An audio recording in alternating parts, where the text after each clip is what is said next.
Welcome to social post. నేను Nihal.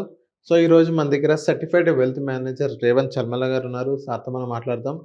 Hello sir, welcome to social post. Hello అండి, నమస్తే sir, ఇప్పుడు జీడిపి మనకి పాజిటివ్గా ఉన్నప్పటికీ మనకి మార్కెట్ ఎందుకు కొంచెం ఈ రోజు నెగిటివ్గా అనిపించింది.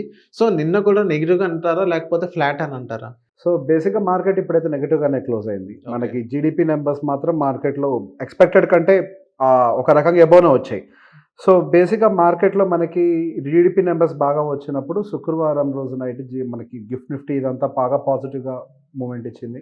అలానే మనకి సోమవారం మార్కెట్ ఓపెనింగ్ కంటే ముందు కూడా గిఫ్ట్ నిఫ్టీ దాదాపుగా 140 పాయింట్స్ గ్యాప్ అప్ ఇండికేట్ చేసింది. సరే, హియర్ అండ్ దేర్ అక్కడ గ్యాప్ అప్స్ అయినప్పటికీ మార్కెట్ దాన్ని సర్వైవ్ చేసుకోలేదు. సో బేసిక్గా మార్కెట్లో రెండు రకాల వాదనలు కూడా వినపడుతూ ఉన్నాయి. సో బేసిక్ ఇక్కడ జీడిపిలోకి ఏమవుతుంది అంటే మనకి nominal GDP and real GDP అని చెప్పేసి రెండు అంశాలు యాడ్ అయి ఉంటాయి. సో బేసిక్గా ఇక్కడ నామినల్ జీడిపికి విషయంలోకి వచ్చేసరికి మనకి గ్రోత్ అనేది పెద్ద ఎత్తున చూపించలేదు. రియల్ జీడిపిలో కొంత గ్రోత్ చూపించింది అనేది. సరే, ఇక్కడ ఇన్ఫ్లేషన్ ఇంపాక్ట్ అనేది కొంత ఉందిలేండి. సో ఇక్కడ ఇన్ఫ్లేషన్ కూడా అడ్జస్ట్ వస్తారు. ఇన్ఫ్లేషన్ అనేది మనకి లాస్ట్ 2-3 నెంబర్స్ బాగా తగ్గుతూ వచ్చాయి. సో బేసిక్గా దానివల్ల కొంత డిసప్పాయింట్మెంట్ ఉంది. కానీ మార్కెట్ అనేది దానికంటే కూడా ఎక్కువగా సీరియస్ తీసుకుంది. జీడిపి నెంబర్లు ఏమో అద్భుతంగా వస్తున్నాయి. ఇంకొక వైపు ఏమో మనకి ఇన్ఫ్లేషన్ ఏమో కంట్రోల్లో ఉంది. సో ఇటువంటి టైంలో నిజంగానే మనకి ఇంట్రెస్ట్ రేట్ కట్ చేయాల్సిన అవసరం ఉంటుందా లేదా అని ఒక భయం మనకు అక్కడ ఆర్బీఐ దగ్గర కనిపించచ్చేమో అని ఒక యాంటిసిపేషన్ ఉంది. సో దానివల్ల నిన్న ఓపెనింగ్ ఒకటి బాగా వచ్చినప్పటికీ మనకి నిన్న సెల్ ఆఫ్ అనేది మార్కెట్లో జరిగింది. అండ్ దాని తర్వాత మనకు నిన్న నైట్ మన యూఎస్ మార్కెట్స్ని చూసినప్పుడు కూడా హెచ్డిఎఫ్సి కానీ ఐసిఐసిఐ కానీ ఇవన్నీ కూడా వాటి యొక్క ఏడిఎస్ దాదాపుగా 4% వరకు కూడా డౌన్ అయినాయి. సో దానికి గల కారణం ఏంటి? సో బేసిక్ ఇక్కడ మనకి సెబీ కొన్ని రూల్స్ని తీసుకొని వచ్చింది. ఆ బ్యాంక్ నిఫ్టీలో ఉండే టాప్ 3 స్టాక్స్ యొక్క వెయిటేజ్ 62% నుంచి 45%కి తీసుకురామని చెప్పి ఒక రూల్ వచ్చింది. సో బేసిక్గా దాని యొక్క మీనింగ్ ఏంటి? ఇప్పుడు ఎవరైతే ఇండెక్స్ బేస్డ్ ఇన్వెస్టింగ్స్ చేస్తూ ఉంటారో వాళ్ళు కూడా దాన్ని సెల్ ఆఫ్ చేస్తారు. అంటే 45%కి వచ్చేలాగా ఆ సంబంధించిన స్టాక్స్ని సెల్ ఆఫ్ చేస్తారు. ఓకే. సో బేసిక్గా ఆ యొక్క ప్రెషర్ కూడా ఏమైనా యాడ్ అవుతుందా అనేది ఒక యాంటిసిపేషన్. ఆ ప్రెషర్ కూడా ఒకటి యాడ్ అయి ఉండొచ్చు. రెండు, మనకి ఇంట్రెస్ట్ రేట్ కట్ వస్తుందా రాదా అని ఒక భయం కూడా అయి ఉండొచ్చు. ఈ రెండింటిని దృష్టిలో పెట్టుకొని మార్కెట్లో కొంతవరకు ఇప్పుడు సెల్ ఆఫ్ అనేది కనిపించింది. అండ్ నిజంగానే మనకి ఇంట్రెస్ట్ రేట్ కట్ లేకపోతే మార్కెట్స్ ఏమైనా స్ట్రగుల్ అవుతాయి అనేది కూడా మనం ఆలోచిస్తే, సో గతంతో పోలిస్తే మనకి మ్యానుఫ్యాక్చరింగ్ అండ్ ఫైనాన్షియల్ సర్వీసెస్లో రివైవల్ అనేది బాగా కనిపించింది మన వచ్చిన జీడిపి నెంబర్లో. ప్రైవేట్ కన్సంప్షన్ కూడా దాదాపుగా 7.9% బూస్ట్ అయింది. It is very good thing. And మనకి జిఎస్టీ 2.0 కూడా గ్రోత్ ట్రెజెక్టరీలోనే వెళ్తుంది, ఏదో ఆఫ్టర్ కట్స్ ఆల్సో. ఓకే. సరే, గతంలో ఉండేటువంటి స్పీడ్ లేదు, ఎందుకు కట్స్ వచ్చాయి కాబట్టి ఆ స్పీడ్ లేదు. But still it is growing ఫేజ్లోనే ఉంది. గ్రోయింగ్ ఫేజ్లో ఉంది కాబట్టి ఒకవైపు జిఎస్టీ పెరుగుతోంది, మనకి ప్రైవేట్ కన్సంప్షన్ బూస్ట్ అవుతుంది. అంటే గవర్నమెంట్ ఏదైతే ఫలితాల కోసం ఎక్స్పెక్ట్ చేస్తోందో ఈ ఇంట్రెస్ట్ రేట్ కట్స్ ద్వారా, జిఎస్టీ రిడక్షన్ ద్వారా దాని యొక్క ఇంపాక్ట్ అనేది మార్కెట్లో కనపడుతోంది. సో మనకి ఈ పాజిటివ్ ఆస్పెక్ట్స్ అన్నీ కూడా రెడీగా ఉన్నాయి.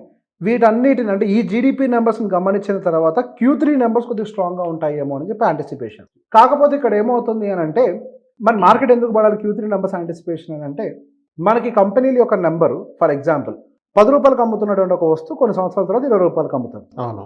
ఎందుకు? బికాస్ ఆఫ్ ది ఇన్ఫ్లేషన్ ఎక్కువగా లేకపోతే ప్రోడక్ట్ ప్రైస్ పెరగదు, రెవెన్యూ పెరగదు, వీళ్ళ మార్జిన్స్ పెరగవు. సో అదేమన్నా నిజంగా వీళ్ళ నెంబర్స్ మీద ఇంపాక్ట్ చూపిస్తాయా కార్పొరేట్ నెంబర్స్ మీద ఒక యాంటిసిపేషన్తో ముందే సెల్ ఆఫ్ చేసి పెట్టారు మార్కెట్లో కొన్ని సెగ్మెంట్స్లో. మరి బ్యాంకింగ్ సెగ్మెంట్లోనే ఇంట్రెస్ట్ రేట్ కట్ రాదన్న భయంతో. ఎండ్ ఆఫ్ ద డే ఇది ఒక టైంకి కొలిక్కొచ్చేది. ఇన్ఫ్లేషన్ ఫిగర్ అనేది ఖచ్చితంగా ఇండియన్ గవర్నమెంట్ ఇక్కడ 2 కేసెస్, ఒకటి 2 బాగున్నాయి కాబట్టి ఎందుకు కట్ చేయాలని ఆలోచిస్తారు. కానీ ఇంకొక పాయింట్ ఆఫ్ వ్యూలో కూడా ఆలోచిస్తారు. ఎలా? మనం కట్ చేయకపోతే అసలు ఇన్ఫ్లేషన్ ఎట్లా పెరుగుతుంది? ఇన్ఫ్లేషన్ పెరగాలి అని అంటే డబ్బులు ఇంకా పంపించేయాలి మార్కెట్లోకి. జనాల చేతులకు డబ్బులు వస్తే ఏం చేస్తారు? ఖర్చులు పెడతారు. ఖర్చులు పెరిగితే ఏమవుద్ది? రెవెన్యూ, ఇన్ఫ్లేషన్ పెరుగుద్ది. ఒకటే వస్తువుకి ఎక్కువ మంది డిమాండ్ చేస్తారు కదా, అప్పుడు ఇన్ఫ్లేషన్ పెరుగుద్ది. That's how inflation can also go up. Low inflation is also a problematic situation. So దాని గురించైనా ఆలోచించవచ్చు అనేది ఒక యాంటిసిపేషన్ ఉంది. కానీ ఇక్కడ ఇంకొక కాన్సెప్ట్ ఏంటంటే ఫెడ్ ఇంట్రెస్ట్ రేట్ కట్ చేస్తుందా లేదని ఒక ఎక్స్పెక్టేషన్స్ పెట్టుకుంటారు మైండ్లో. ఫెడ్ ఎక్స్పెక్టేషన్స్ ప్రకారం ఫెడ్ ఇంట్రెస్ట్ రేట్ కట్ చేయొచ్చు కాబట్టి there is a very high probability our Indian government RBI can also cut an interest rate. ఇది మనకు క్లియర్గా తెలియదు. ఆర్బీఐ గనక రేపు డిసెంబర్ 5వ తారీఖున ఇంట్రెస్ట్ రేట్ కట్ చేయకపోతే మార్కెట్ ఇంకెక్కువ నెగిటివ్గా రియాక్ట్ అవుతుంది.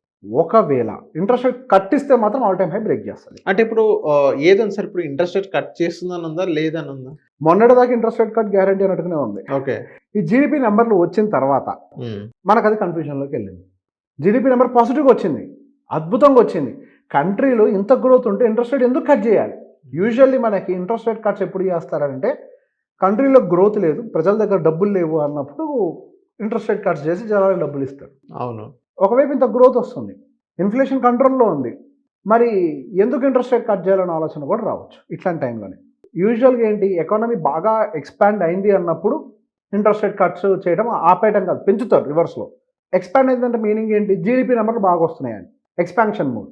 అట్లా కాంట్రాక్ట్ అవుతూ ఉంటుంది, అంటే జీడిపి నెంబర్ తగ్గుతూ జనాల దగ్గర డబ్బులు లేక. సో బేసిక్ ఇది కూడా జరుగుతూ ఉంటుంది. ఇట్లాంటప్పుడు ఇంట్రెస్ట్ రేట్లు కట్ చేసి, సో కంపెనీస్ లోన్ తీసుకుంటే ప్రజలు లోన్ తీసుకుంటారు, వాళ్ళు ఫ్యాక్టరీస్ పెడతారు, ప్రజలు వాళ్ళ దగ్గర నుంచి వస్తువులు కొంటారు. ఈ ప్రక్రియలో కంపెనీ నెంబర్లు బాగుపడతాయి, ఉద్యోగాలు వస్తే ఎకానమీ సెట్ అవుతుంది. This is how economy works. కానీ ఇక్కడ ఏమైంది, జీడిపి బాగుంది, ఇన్ఫ్లేషన్ తక్కువ ఉంది. సో ఇంట్రెస్ట్ రేట్ కట్ చేసే ప్రాబబిలిటీ చాలా తక్కువ దీనికి, ఇట్లాంటి కేసెస్లో యూజువల్గా తక్కువ. కానీ ఇప్పుడు ఎటువంటి స్టెప్ తీసుకుంటుంది అనేది ఒక పెద్ద క్వశ్చన్ మార్క్. ఒకవేళ ఇంట్రెస్ట్ రేట్ కట్ చేస్తే ఇప్పుడు ఎలా ఉండబోతుంది అనుకుంటారు జీడిపి నెక్స్ట్ రాబోయేదాన్ని? ఇంట్రెస్ట్ రేట్ కట్ అంటూ జరిగింది అంటే ఆల్ టైమ్ హై బ్రేక్ చేసి క్లోజ్ చేయొచ్చు. ఓకే. నేను ఇప్పుడు మనం వీకెండ్ అనాలిసిస్ చేసినప్పుడు సేమ్ 26,300 బ్రేక్ చేయడం కష్టం, న్యూస్ కావాలి. సరే మరీ కన్జర్వేటివ్ కాకుండా 26,500 మనం టాప్ పెట్టుకుందాం, 26,000 టాప్ బాటమ్ పెట్టుకుందాం అనుకున్నాం. ఇవాళ 26,000 దాకా వచ్చి రివర్స్ అయ్యి కొద్దిగా అప్ సైడ్ క్లోజ్ అయింది. 26,300 అండ్ అబోవ్ క్లోజింగ్ రావాలి అని అంటే సాలిడ్ న్యూస్ ఉండాలి. GDP is a good news, but inflation is a bad news. Lower inflation is a bad news. Interest rate cut ఈ ర్యాలీని లీడ్ చేసే అవకాశాలు ఎక్కువగా కనపడుతున్నాయి. ఇండియాలో ఇంట్రెస్ట్ రేట్ కట్ జరగచ్చు, December 10th అనుకుంటా ఫెడ్ అవుట్పుట్ కూడా వస్తుంది, వాళ్ళ ఇంట్రెస్ట్ రేట్. అది కూడా కనుక యాడ్ అయింది అని అంటే మనకి 2026కి కావాల్సిన ర్యాలీకి శంకుస్థాపన జరిగినట్టే. సో ఈ రెండు ఫ్యాక్టర్స్ని మనం గమనించాలి. రేపు రానున్న రోజుల్లో మార్కెట్స్ ఏ విధంగా రియాక్ట్ కాబోతున్నాయి. దాంతోపాటు ఇంకొక కన్సర్న్ ఏముంది అని అంటే జపనీస్ ఇంట్రెస్ట్ రేట్ కన్సర్న్ ఒకటి బాగా పెరుగుతుంది. సో జపాన్లో ఇంట్రెస్ట్ రేట్స్ పెరుగుతున్నాయి and there is an interest rate concern in Japan. వాళ్ళు కూడా వాళ్ళ సెంట్రల్ బ్యాంక్స్ దగ్గర నుంచి ఇంట్రెస్ట్ రేట్స్ ఇంక్రీజ్ చేస్తాము అన్న ఎక్స్పెక్టేషన్స్ తోటి జపాన్ బాండ్ ఈల్డ్స్ పెరిగాయి. యూజువల్గా జపాన్లో జీరో ఇంట్రెస్ట్ ఉండటం వల్ల డబ్బులు తీసుకెళ్ళి స్టాక్ మార్కెట్లో పెట్టుబడి పెడతారు వేరే దేశాల్లో. అక్కడ డాలర్ పెరిగినా కానీ వీళ్ళకి లాభాలు వస్తాయని యూఎస్లో అక్కడ ఇండియాలో కూడా పెట్టుబడి పెట్టారు. ఇప్పుడు ఏమైంది, జీరో ఇంట్రెస్ట్ కాబట్టి ఇట్ ఈస్ వర్కింగ్ అవుట్. వాళ్ళు ఇంట్రెస్ట్ రేట్ పెరిగితే పెంచడం మొదలు పెడితే they have to pay interest to the bank కదా. సో ఏం చేస్తారు, they will start redeeming money from the foreign countries. అంటే యూఎస్ మార్కెట్స్ పట్టడానికి ఒకానొక రీజన్ కూడా అది, ఒకానొక రీజన్. ఇండియన్ మార్కెట్స్లో ఆ సెంటిమెంట్ చాలా తక్కువ ఉంది కాబట్టి చాలా తక్కువ.